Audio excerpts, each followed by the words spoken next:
ዓለምን በአንድ ማዕከል ሁሉን በአንድ መዳረሻ የሚያሰባስቡበት ጊዜ የማይሽረው ትውስታን በሚያጭሩ ቀለማት ያሸበረቁም የአደባባይ በዓላት መናገሻ ኢትዮጵያ በእልፍ የስልጣኔ ዓመታት ባያሌ የታሪክ ዱካም ለአይን ምግብ ለነፍስ ሐሴትን የሚያጎናጽፉ ቅርሶችን አካብታለች። የአደባባይ በዓላቷ ደግሞ የታሪክ አንጓ አንዱ አካል ናቸው። ይህም ዓለም ጊዜን ቀምሮ ወቅትን ጠብቆ ወደ ታሪክ መነሻይቱ ሀገር ኢትዮጵያም እንዲጎርፍ አንዱ ምክንያት ሆኖታል። ህዝባዊ በዓላት ቱሪስቶችን የሀገር ውስጥ የሚሆን የውጭ ሀገር ቱሪስቶችን በጣም የመሳብ አቅማቸውን ከጊዜ ወደ ጊዜ ጨምሯል። ከመጨመራቸው የተነሳ አሁን የምንሄድበት ጥምቀት አለ።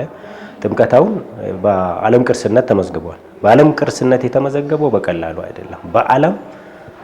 በዓላትን በተከታታይ እያንዳንዱ ይዘታቸውን ሃይማኖታዊ ይዘታቸውን ሳይለቁ ባህላዊ ደግሞ ይዘቶችን እሴቶችን ጨምሮበት በማክበር ኢትዮጵያ ውስጥ ብቻ ነው በዚህ ደረጃ የሚገኘው ማለት ነው። ከየትኛውም ዓለም ጋር አይገናኝም ኢትዮጵያ የሚከበረው ማለት ነው። ስለዚህ ይሄ ማለት ደግሞ የዓለም ሕዝብ ሙሉ ለሙሉ ትኩረቱን ወደ ኢትዮጵያ እንዲያደርገው ያደርገዋል ማለት ነው። ስለዚህ ኦልሞስት ህዝባዊ በዓላት የሀገር ውስጥ ቱሪዝምን በጣም ያነቃቃሉ።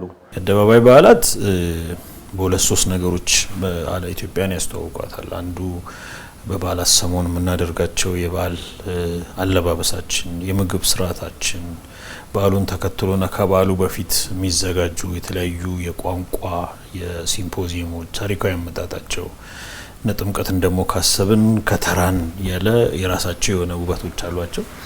እነዚህ በዓለም ደረጃ በጣም በተወሰኑ አካባቢዎች የሚከበሩ ናቸው።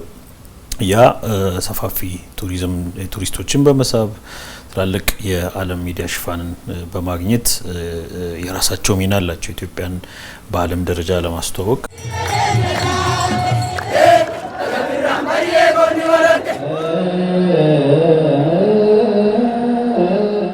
የአደባባይ በዓላት በርካታ የውጭ የሚሆን የሀገር ውስጥ ጎብኚዎችን የመሳብ አቅም ያላቸው ናቸውና በዓሉን ለመመልከት ከሚመጡ ጎብኚዎች ባሻገር ለጥናትና ምርምር የሚመጡ ጎብኚዎችም ይኖራሉና እንደው ለጥናትና ምርምር የሚመጡ ጎብኚዎች እንደ ለብቻቸው ሀገርን ከማስተዋወቅ እንዲሁም ይዘው የሚመጡት ሀብት በራሱስ እንዴት ይገለጻል? ጥናትና ምርምር በአገር ውስጥም ተመራማሪዎች በዩኒቨርሲቲዎቻችን እንዲሁም ደግሞ በዓለም አቀፍ ተመራማሪዎች እየመጣ ያሉ ሀሳቦች በጣም ትልልቆች ናቸው። ብዙ ነገሮች አፈታሪክ ሆኖ እንዳይቀሩ አንድ ኤቪደንስ ጀነሬት ይደረግበታል። ሁለተኛው ደግሞ የእውቀት ሽግግር ይኖርበታል። ምክንያቱም በቅርቡ እንኳን እንደ ዩኔስኮ ላይ ስናስመዘግብ ዶክመንቶቻችን እንዴት መዘጋጀት አለባቸው፣ ምን አይነት ኤቪደንሶች ያስፈልጋሉ የሚለውን የምናገኘው ከእንደዚህ አይነት እንትኖች ናቸው። በደንብ ሬቬኑም ጀነሬት ያደርጋሉ። የእውቀትም የቴክኖሎጂም ሽግግር እየተደረገ ነው ያሉት።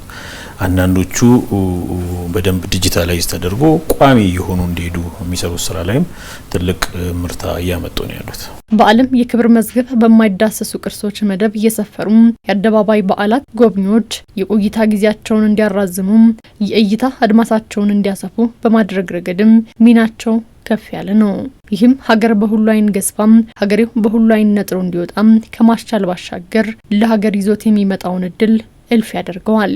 ለጥናትና ምርምርም ወደዚህ ይመጣል።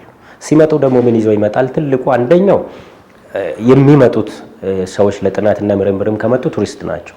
ስለዚህ ብዙ አይነት ገቢዎችን ይዘውልን ይመጣሉ። ገቢው ይዘው መምጣት ሌላኛው ገቢ ነው። ሁለተኛ ደግሞ እነዛ አጥኚዎች ዓለም አቀፍ እውቅና ያላቸው ታዋቂዎች ናቸው። ስለዚህ ተከታይ ያላቸው። ስለዚህ ያ የነሱ የሪሰርች ፋይንዲንግ ሙሉ ለሙሉ ተደራሽ ይሆናል ማለት ነው። ኢትዮጵያ ትነሳለች ማለት ነው። የኢትዮጵያ ብዙ አስተዋጽኦ ይነሳል ማለት ነው። ቱሪስቱ ቡክ ያደርጋል። ቡክ ሲያደርግ ከአንዱ የጉዞ ወኪል ጋር ቡክ ሲያደርግ መጀመሪያ ጥምቀት ለምሳሌ ጥምቀት ከ10 እስከ 12 ነው፣ እስከ 13 ኤክስቴንድ ሊያደርግ ይችላል። ተሳትፎ ኩነቱ አንድ ስለሆነ አንድ ሊሳተፍ ይችላል።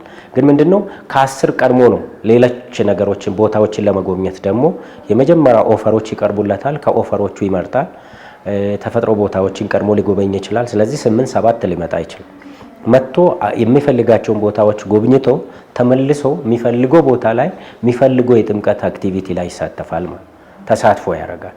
ስለዚህ ለሱ ብቻ አይመጣም ማለት ነው። የዓለም አቀፍ ጎብኚዎችን ቀልብ የገዙም እልፎችን ያስደመሙ የኢትዮጵያ መገለጫም የኢትዮጵያዊው መታያ የሆኑ የአደባባይ በዓላት ላይም የሚሳተፉ ጎብኚዎች ቁጥርን ለመጨመርም የቱሪዝም ሚኒስቴር በርካታ ስራዎችን እየሰራ ይገኛል። አሁን ባሉት የአደባባይ በዓላት ላይ እሴትን መጨመር ነው።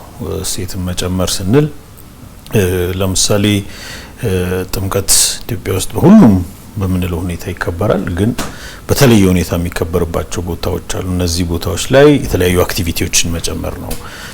የጀልባ ላይ ሊሆን ይችላል፣ ከውሃ ጋር ተያይዞ ሊሆን ይችላል። በአካባቢው ያሉትን የቱሪዝም መዳረሻዎች ከነዚህ ጋር ማሰናሰልና ፓኬጆችን መቅረጽ ሊሆን ይችላል። ላሊበላን ከጎንደር ከባህር ዳር ጋር ማስተሳሰር ከኢትዮጵያ አየር መንገድና ከተለያዩ የቱሪዝም ቤተሰቦች ጋር የሚሰሩ ስራዎች ላይ በደንብ ኢንቮልቭ ማድረግ፣ እሱን መቅረጽ ላይ በደንብ እየሰራ ነው ያለው የቱሪዝም ሚኒስቴር። መጪው የጥምቀት በዓልን ምክንያት በማድረግም ከውጭ የሚመጡ ጎብኚዎች የቆይታ ጊዜያቸውን እንዲያራዝሙ የሚያስችል ቅድመ ዝግጅቶች ከወዲሁ እየተሰሩ መሆናቸውም ተመላክቷል።